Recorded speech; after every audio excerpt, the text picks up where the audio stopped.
अस्सलाम वालेकुम सिंधी भाइरो जेको आहे सो जीअं त तव्हांखे ख़बर आहे त इंटरनेशनली डिजिटली प्लेटफॉर्म जा जेके बि अपडेट ईंदा आहिनि उहे मां माज़ी में तव्हांखे तशरीह करे ॿुधायो आहे विज़ात करे ॿुधायो आहे त दुनिया में डिजिटली जेको आहे सो छा थी रहियो आहे छा न थी रहियो आहे।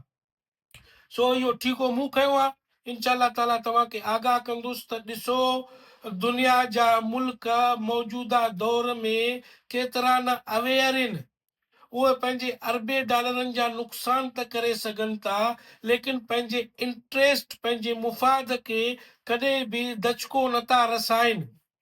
जीअं त अॼु जनवरी जो 20 तारीख़ आहे। अॼु अमरीकी सदर अलफ़ खणंदो, जेको नओं अमरीकी सदर आहे डोनाल्ड ट्रंप, उहो अलफ़ खणंदो ऐं उन सां गॾोगॾु जेको मसइलो हली रहियो आहे जीअं टिकटॉक आहे, उहो 19 जनवरीअ ते अमेरिका में बैन थी वियो आहे, उहो ऑफलाइन थी वियो आहे, उहो डार्क थी वियो आहे। हाणे अमेरिका में टिकटॉक जे पाबंदीअ सां छा थींदो? सभ खां पहिरीं ॻाल्हि, जेको टिकटॉक खे नुक़सान पहुचंदो उहो $10 अरब जो नुक़सान पहुचंदो। इहे उन जा जेके असेट्स आहिनि उहे कम थी वेंदा। जेके उन्हनि जो एड रिवेन्यू आहे टिकटॉक जो, जेको इश्तिहार आहिनि, उहो 20 खां 30%, 20 खां 30% उहे घटिजी वेंदा। 150 मिलियन यूज़र्स टिकटॉक जा घटिजी वेंदा। हींअर टिकटॉक दुनिया में वाहिद पा जंहिंजा सभ खां घणा एक्टिव यूज़र्स आहिनि, उनखे डेली बेस ते इस्तेमालु कनि था। ई जेको आहे सो हली रहियो आहे। हींअर मां गूगल कयो आहे टिकटॉक बैन। तव्हां बि इहो गूगल करे सघो था, तव्हांखे हर शइ ख़बर पवंदो। ईअं माज़ी में बि टिकटॉक खे इंडिया जेको वॾे वॾो मार्केट हो दुनिया में, उन वक़्तु इंडिया जा 100 मिलियन यूज़र्स हुया। 100 मिलियन जेको आहे सो एक्टिव यूज़र्स हुया। उहो बैन थी वियो। उन सां गॾोगॾु टिकटॉक 5000 करोड़ रुपयनि जो पंहिंजो इन्वेस्टमेंट इंडिया खां वापसि कढियो हो। इंडिया उन वक़्तु न सिर्फ़ु टिकटॉक ते पाबंदी हयो हो, जेको चाइनीज़ ऐप हो, उन सां गॾोगॾु अहिड़नि 36 एप्स ते इंडिया जेको आहे सो पाबंदी हयो, जंहिंमें बीगो लाइव वग़ैरह हो, ॿिया टिया हुया, उन्हनि सभिनी ते उन पाबंदी हणी छॾियो आहे।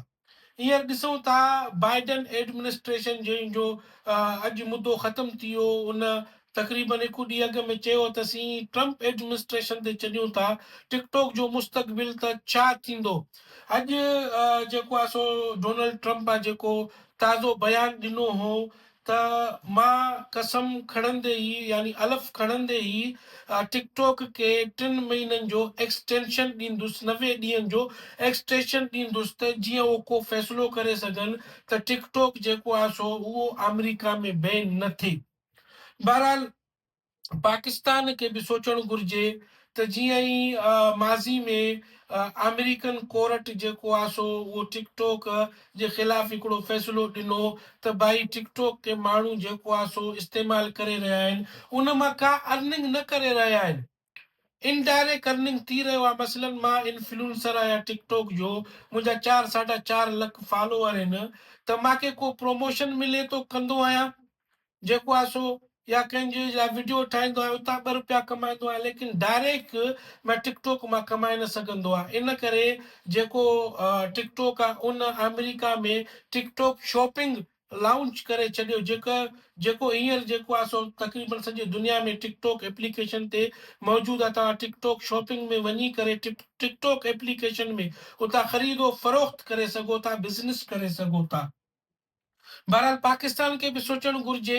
हींअर जेको आहे सो टिकटॉक अमेरिका में मोनेटाइज़ हो, तव्हांखे प्लेस ते पैसा मिलनि पिया। तव्हां ओरिजिनल वीडियो जेको आहे सो टिकटॉक ते अपलोड करे उतां व्यूज़ ज़रिए तव्हां पैसा कमाए सघो पिया, जीअं फेसबुक ते थींदो आहे, जीअं यूट्यूब वग़ैरह ते थींदो आहे। उन कोर्ट जे ॿिए फ़ैसिले खां पोइ बि टिकटॉक इहा अर्निंग जो सोर्स, इहा टूल जेको आहे सो उहो अमेरिका में अवेलेबल कयो।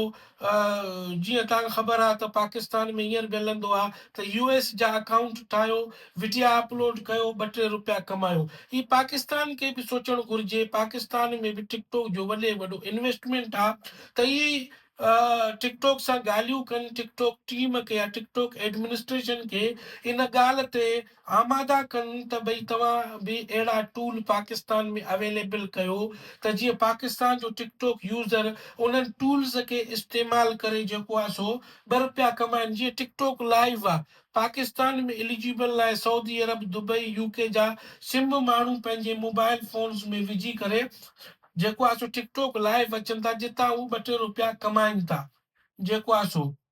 बहरहाल पाकिस्तान गवर्नमेंट खे बि सोचणु घुरिजे। सुभाणे असीं जेको आहे सो ॾिसंदासीं त जेको डोनाल्ड ट्रम्प आहे उहो कहिड़ो फ़ैसिलो कंदो टिकटॉक जे बारे में, जेको आहे सो हुनखे एक्सटेंशन ॾींदो या न ॾींदो। बहरहाल दुनिया जा मुल्क काफ़ी मोहतात आहिनि, जेको आहे सो ईअं अरू भरू कंहिंखे एक्सेस न ॾींदा आहिनि। सो बहरहाल सुभाणे जो इंतज़ारु आहे, जेका बि टिकटॉक जे बारे में अपडेट ईंदो उहो उन खां मां तव्हांखे आगाह कंदुसि। ऐं उन सां गॾोगॾु जेको फेसबुक आहे उहो मोनेटाइज़ थियो आहे, ऐं उनजी मोनेटाइज़ जेको आहे सो तमामु बहितरीनु आहे। माण्हू जी सोच खां वधीक जेको आहे सो फेसबुक ते अर्निंग थी रहियो आहे। उन मुतलिक़ मां तव्हांखे आगाह कंदुसि, अपडेट तव्हांखे ॾींदो रहंदुसि त तव्हांखे छा करणु घुरिजे। स्पेशली सऊदी ऐं दुबई में जेको आहे सो जेके सिंधी ॿाहिरि रहनि था उन्हनि खे ॿुधाईंदुसि त कहिड़े तरीक़े सां तव्हां फेसबुक ठाहे करे जेको आहे सो पंहिंजे एगामे ते, दुबई जो एगामो हुजे, सऊदी जो एगामो हुजे, कतर, बहरीन, कुवैत जो एगामो हुजे, या यूके जो एगामो हुजे, यूरोप जो एगामो हुजे, जेको रेज़िडेंस परमिट आहे या जंहिंखे नेशनलिटी आहे, उहो यूज़ करे पंहिंजो जेको डेली अपडेट आहे उहो रखंदे ई कीअं हू ₹2 या कुझु पैसा या घणा पैसा फेसबुक मां कमाए सघनि था। इहा ॻाल्हि यादि रखिजो, तव्हां फेसबुक ते न सिर्फ़ वीडियो अपलोड करे कमाए सघो था, बल्कि उन्हनि जो हिकिड़ो टूल आयो आहे फेसबुक जो कंटेंट मोनिटाइज़ेशन। उन वसीले तव्हां पंहिंजो पिक्चर अपलोड करे पैसा कमाए सघंदव, को टेक्स्ट लिखी तव्हां पैसा कमाए सघंदो, उन सां गॾोगॾु तव्हां स्टोरी रखी बि तव्हां अर्निंग करे सघंदव। काफ़ी तरीक़ा आहिनि जेको तव्हां लाइव अची करे अर्निंग करे सघंदव। माण्हू तव्हांखे स्टार्स सेंड करे जेको आहे सो उन तां बि तव्हां अर्निंग करे सघंदव। बहरहाल अॼु जे लाइ एतिरो काफ़ी। इंशाल्लाह सुभाणे हिकु नए अपडेट सां मां तव्हां सां गॾु आहियां। जिन बि मुंहिंजे फेसबुक पेज खे फॉलो न कयो आहे या YouTube channel Sindhi Birohi production खे फॉलो न सब्सक्राइब न कयो आहे, सब्सक्राइब करे छॾे। इंशाल्लाह नए अपडेट सां तव्हां सां गॾु हूंदुसि। महिरबानी।